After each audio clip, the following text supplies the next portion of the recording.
শুরু। Cheers. আসসালামু আলাইকুম ভিউয়ার্স। আজকে আমরা একটা আপনাদের সামনে নিয়ে আসছি রেগুলেটর নিয়ে। আমরা সবাই রেগুলেটর সম্পর্কে রেগুলেটর ভালো করে চিনি। যে রেগুলেটর ববি সিরিজের রেগুলেটর আছে, এমকে সিরিজের রেগুলেটর আছে। এই যে রেগুলেটরটা লেগে এমকে সিরিজের রেগুলেটর। তো আমার হাতে আজকে আছে একটা যমুনা রেগুলেটর। তো আমরা আজকে যমুনা রেগুলেটর নিয়ে আলোচনা করি। তো আমাদের কিছু প্রশ্ন সবসময় মানুষে করে যে রেগুলেটর যদি একটা ফ্যানের স্পিড কমে তাহলে কি কারেন্ট বিল কমে কিনা অথবা বাড়াইলে বাড়ে কিনা, আমরা তা আজকে সমাধানে যাইব। প্লাস হলে যে রেগুলেটরটা ভালো কিনা তাও আমরা চেক করবো। প্লাস হলে আরেকটা জিনিস হলে যে মানে সুইচ যদি না থাকে যে রেগুলেটরের মাধ্যমে তাইলে কি আমাদের কারেন্টটা টোটালি অফ হয় কিনা আমরা তাও চেক করবো।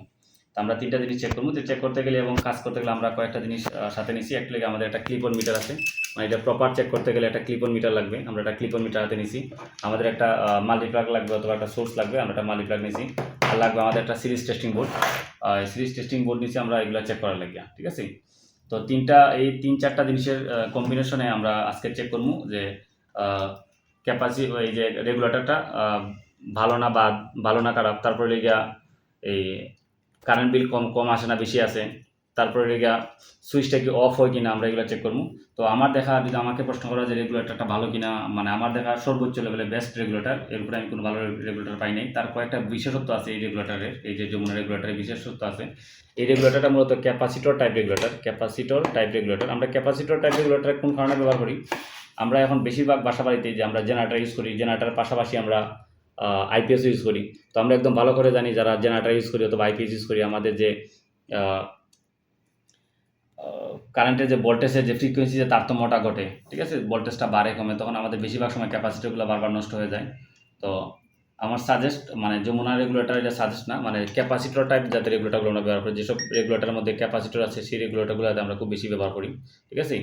তো এই যদি ক্যাপাসিটর টাইপ রেগুলেটরগুলো ব্যবহার করি তাহলে আমাদের ক্যাপাসিটরের যে রেগুলেটরের যে স্থায়িত্বটা বেশি হয়।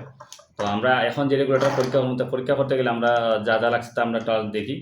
প্রথম অবস্থায় যে আমরা এই যে রেগুলেটরের দুইটা টার্মিনাল আছে, ঠিক আছে, ইনপুট আউটপুট আছে। আমরা যেহেতু সিরিজ টেস্টিং করতে চেক করবো তখন আমরা দুইটার মধ্যে দুইটা কানেকশন দিয়ে দিই। আমরা এখানে কানেকশন দিতেছি,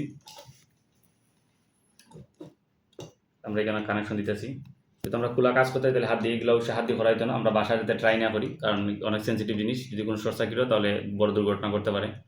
আর যারা দক্ষ টেকনিশিয়ান তারা সমস্যা নাই, কিন্তু নতুনদের জন্য অবশ্যই হ্যান্ড গ্লাভস ব্যবহার করা লাগবে, অবশ্যই হ্যান্ড গ্লাভস। তো আমরা এটা চেক করি। আমরা যখন এটা কানেকশনটা দিলাম, কানেকশন দেওয়ার পর আমরা এখানে লাইনটা লাগাই দেখি আমরা কী অবস্থা। তো লাগায় যখন দেখলাম যে আমরা প্রথমে চেক করতেছি এগুলোটা ভালো না বাদ, আমরা এগুলোটা ঘুরে দিয়েছি।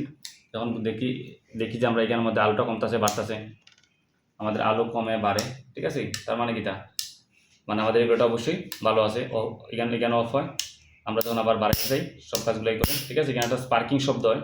তো স্পার্কিং শব্দ হইলে আরেকটা অসুবিধা আছে, যদি আমরা কোনো জায়গায় মানে খুব বেশি পরিমাণে লুজ কানেকশন থাকে অথবা আমাদের প্রচুর পরিমাণে জয়েন্ট থাকে, তার মধ্যে জয়েন্ট থাকে, তখন দেখা গেছে ডিভাইসগুলো বন্ধ হয়ে যাওয়ার, ছোটো ছোটো যে ইলেকট্রনিক্স ডিভাইসগুলো সেগুলো বন্ধ হয়ে যায়, ঠিক আছে। তো ভালো জিনিসের তো একটু সমস্যা থাকবে, এটা আমরা ভালো করে জানি, কোনো সমস্যা নাই। এখন দেখি আমরা যে এটা পরবর্তী যে স্টেপটা, আমরা প্রথম স্টেপ চেক করছি যে ক্যাপাসিটর রেগুলেটরটা ভালো কিনা, আমরা অবশ্যই 100% ভালো, মানে কোনো ধরনের ফল্ট নাই। এখন আমরা ব্যবহার করবো একটা ক্লিপ অন মিটার। তো আমরা ক্লিপ অন মিটার দিয়ে ব্যবহার করতে গেলে আমরা জানি যে এখানের মধ্যে এম্পিয়ার আছে, যেহেতু আমরা চেক করতাম, আমরা এখানে এম্পিয়ার চেক করবো যে কত এম্পিয়ার সে টানতেছে। আমরা জানি এম্পিয়ার যদি কমে তাহলে ভোল্টেজটা কারেন্ট বিলটা কমাইবে, যদি এম্পিয়ার বাড়ে তাহলে কারেন্ট বিলটা বেশি আসবে। তখন আমরা প্রথম এখানে সিলেক্ট করে নিলাম, এম্পিয়ারটা 0 করে নিলাম। 0 করে নেওয়ার পর যখন আমরা এখানে যে কোনো একটা টার্মিনাল দিই, আমরা কারেন্ট আছে, এখানে হাত দেওয়া হইতো না, এখানে অবশ্যই কারেন্ট আছে, ঠিক আছে। তাহলে আমরা যে কোনো একটা তার মধ্যে এটা ধরলাম। আমরা মানটা একটু দেখাইম, এবার ধরছি আমরা একটু মানটা দেখাইম। আমরা যখন ভোল্টেজটা রেগুলেটর অন করি, আমরা যখন রেগুলেটর অন করি তখন একটা মান কি দেখাইতেছে? হ্যাঁ, কত আসছে প্রথম মানটা তুমি বলবা? 38। ক্যামেরা বাই সাইড বলবো, হ্যাঁ 30, ঠিক আছে।